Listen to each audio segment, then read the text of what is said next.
Okay, we're going to move pretty fast in this lesson to get through this because we only have 10 minutes for these YouTube videos. So I want to make sure I cover everything. So you may need to pause and write some stuff down as we go. So the CRAP test, what is it? It's currency, reliability, authority, purpose, point of view. I want you to practice. Now you may continue the video and then come back and do this, or you may pause now after I do a little explanation and go ahead and do the assignment. But I want you to open a search engine. I want you to type in the truth about aliens. I want you to select the first site that comes up. If you use Google search like I did to run this experiment, it's going to come up with something called sponsored. What that means, and this is a red flag, is they paid to be the first site that you see. So sometimes the first site, first 3 or 4 sites aren't reliable sites, and you have to be careful with that. Then I want you to apply the CRAP test to that. I want you to send me a formal email, bullet points explaining your analysis at each step of the CRAP test, C-R-A-P.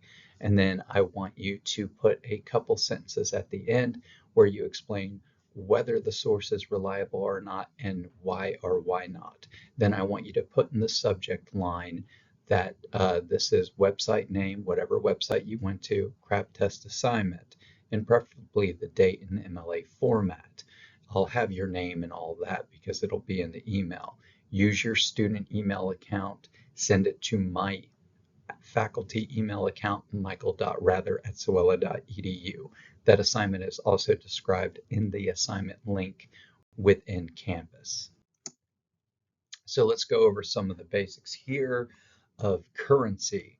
So charlatans will confuse you with old data.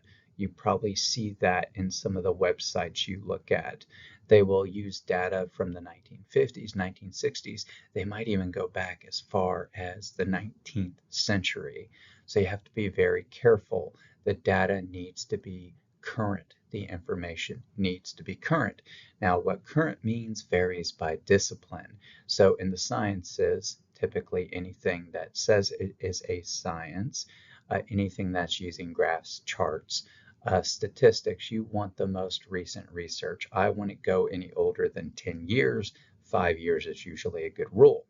However, in the humanities, things like history and English literature, that kind of stuff, you can use older sources. In fact, a lot of our texts, our primary texts, are going to be older.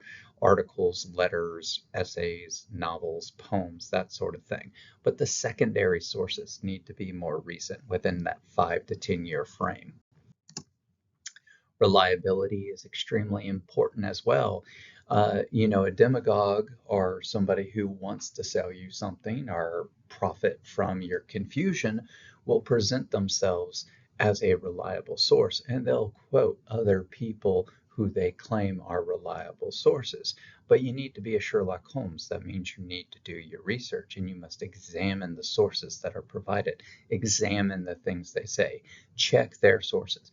Check whether they're an authority in the field. Check whether they have experience. Check their degrees. Check what they're reading.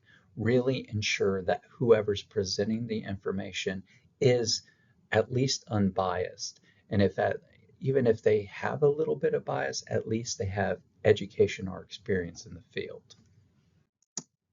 So that was really short because the next one goes into more detail, but I want you to really go back and look at some of the things I've written in the video, rewatch some of these concepts, think about them, and apply them in that exercise.